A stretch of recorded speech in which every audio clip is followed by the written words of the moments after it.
I am so happy with how this looks for the Rangers. We have a pitcher, Jack Leiter, and he is a dude. And while I do think his hitting is worse than Derek Jeter, it's not that far off. You're not mentioning 2006. You can mention the other people, not 2006.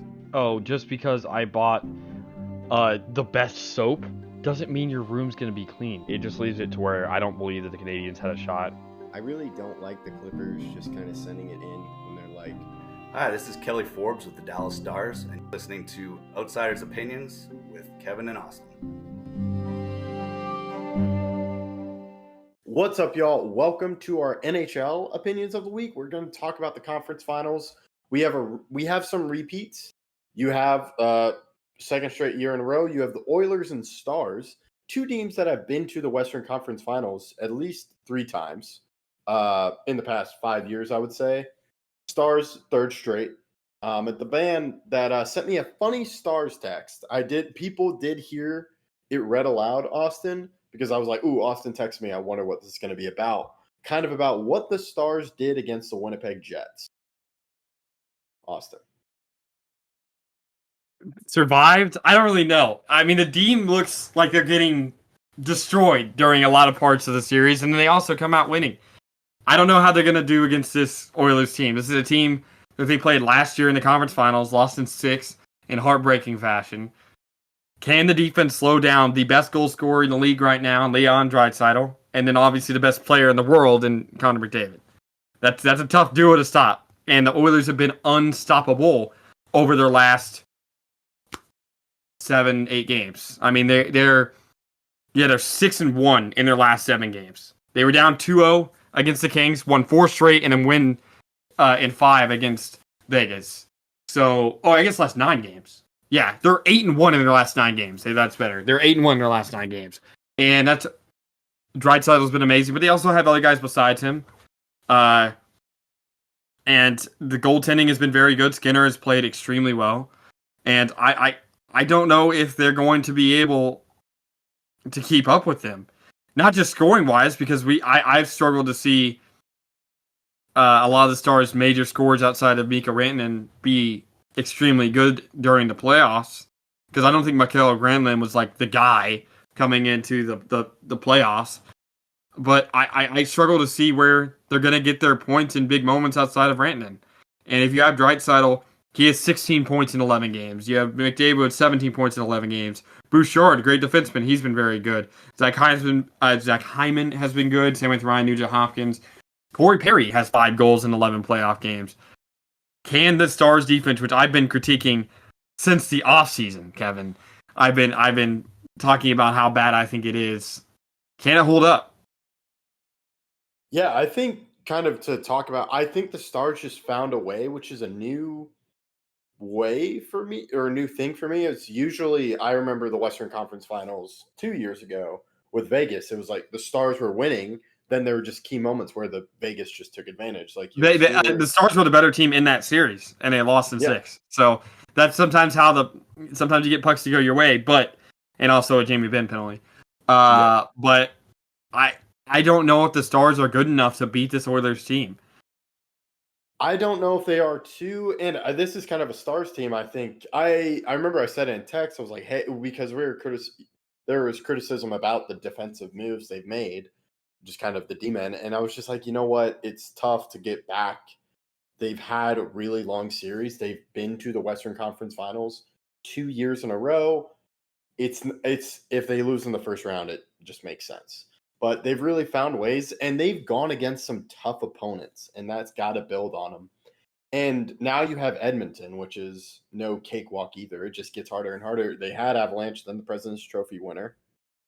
Now Edmonton. And the key thing, I do think the defense is not great, and it's going to rely on their offense, but I do think you're starting to see Miro gain confidence and just familiarity back with himself, as he was out since January with that knee injury. But it is going to be on that offense and just what are they like, because that to me was their biggest problem last year, was the offense couldn't score goals. Yeah, I mean, you make a good point. The offense could not score goals, and they're going to have to do that they're going to have to do it. And while the Edmonton defense has not been great throughout their runs previously, they've gotten better.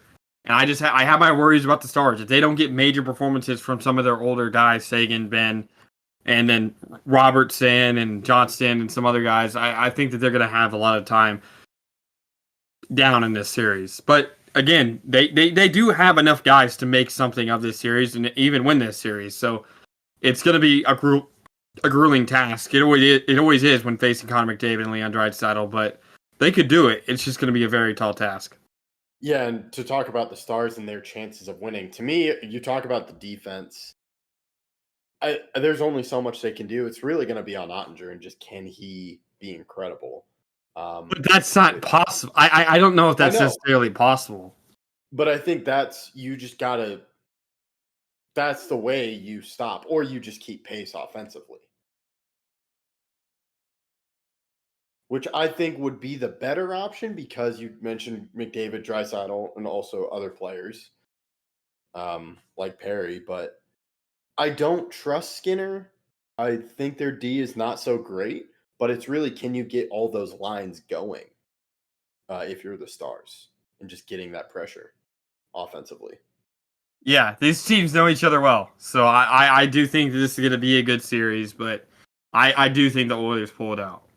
Yeah, I agree. I think I'm very happy with the Stars run. It'd be great if they kept going, but I'm pretty excited just kind of what they've done. I think it's always a testament to, it's great that you have a chance to go to the Stanley Cup final, but there are holes, and I feel Edmonton just wins that with kind of McDavid and Draisaitl and that speed.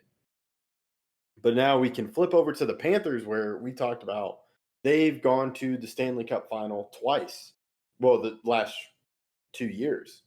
So can they do it again, just kind of with that long playoff series and just so many games you're playing, especially physical games? It's not just a normal regular season game. It is physical hockey where players are playing through injury. Yeah, that's a good point. And they just have weathered the storm, and they played a lot more games than a lot of these teams, even though, I mean, the Oilers went to the Cup, and the Stars have been in a lot of long series over the past 6 years. But Florida, there's been a Florida team in the final every year since 2020. Whether it's Tampa, Florida, will Florida make another final run? I think they definitely could, but I'm leaning towards Carolina. They've been a more dominant team these playoffs, and I think they're the better team of the two. Carolina's eventually going to get to one, but will it be this year? Yeah, and talking about Carolina, I think from a storyline standpoint, Carolina versus Dallas would be a fantastic storyline because you have Mikko Rantanen and Stan Koven, where it just seems they have fit well together. I lean Panthers because of their experience, and we talked about the Hurricanes, and to me, they're similar to the Stars of where they're a good team. They're constantly in the playoff mix, but it's just they can't get it done. And to me, it's their offense with the Hurricanes. And just can they get that goal scoring? And I think it's going to be really tough against the Panthers, who you have Brad Marchand, you also have Tkachuk. And so how does the scoring go? Because I think there are going to be timely goals, and I'm not sure if the Hurricanes can do that at the right time. That seems to be what they've done in the past. They just play great defensively and then get a goal when they need it. But I feel like the Panthers are more of an offensive team while having some great defense as well. Yeah. I goaltending is going to be really good in this series. Frederik Andersen and Bobrovsky have both been amazing. Bobrovsky has that edge because he's been to a cup multiple times, and I think he's the better of the two, but it's going to be really tight.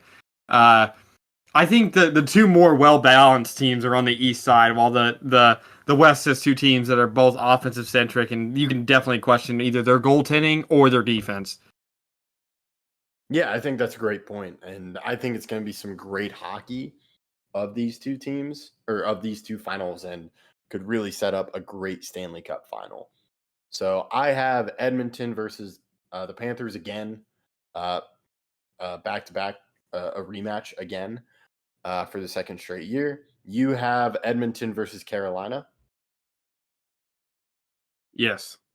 All right. Let us know your picks. Let us know your thoughts. And we appreciate you listening to Outsiders Opinions.